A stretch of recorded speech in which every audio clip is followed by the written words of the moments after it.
the answer to the question is that almost nobody that I know, unless they're another practitioner, understands kind of what's going on currently in at least my demographic of clients, which is, I guess, pretty big. So my demographic of clients, I'm in Sarasota, Florida, right? I've been here for 30 years doing what I do, and it's well-educated, successful, retired people that have been playing sports, ever since grade school, and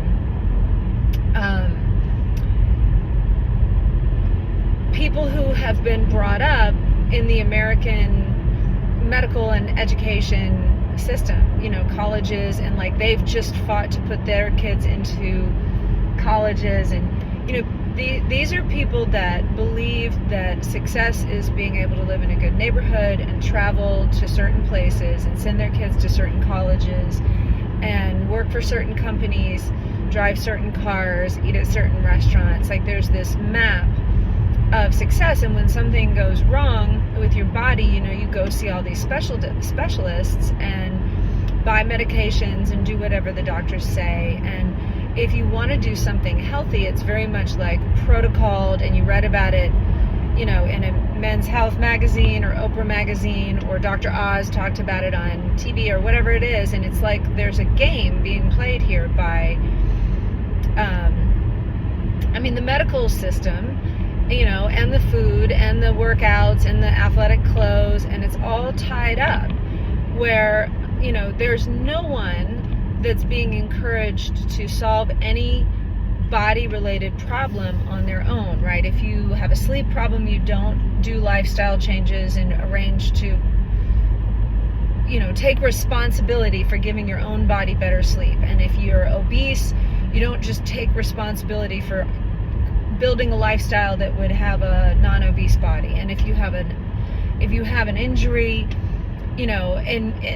and this is my wheelhouse, if you are, a successful 60-year-old person that has, athletic hobbies and maybe personal trainer, physicians, things like that in your life, and you have a hip problem, you are bombarded with people who are going to tell you they know exactly what to do and you have to do these things. Almost every time it goes against, in every way, what I would do to solve my own, to help my body be in a position where it could solve its own problem. And my advice, which, I'm not supposed to be giving out advice. As a health coach, I can give out advice, but I don't really like to. And as a massage therapist, that's outside of our scope of practice. As a yoga teacher, that's blurry. And as a business owner, that's blurrier. But, I can advise people, should I send them to my herbalist, or should I send them to a naturopath or a personal trainer? Or, do they just need to work it out on their own? Ayurvedic practitioner, maybe. There's all these different people. Do they just need some breath work or meditation or a psychologist, or what's going on? And so there's all this stuff, and I have resources, and I can select ones that I give to people. And so even though I don't want to be an advisor, I end up in this advisory role.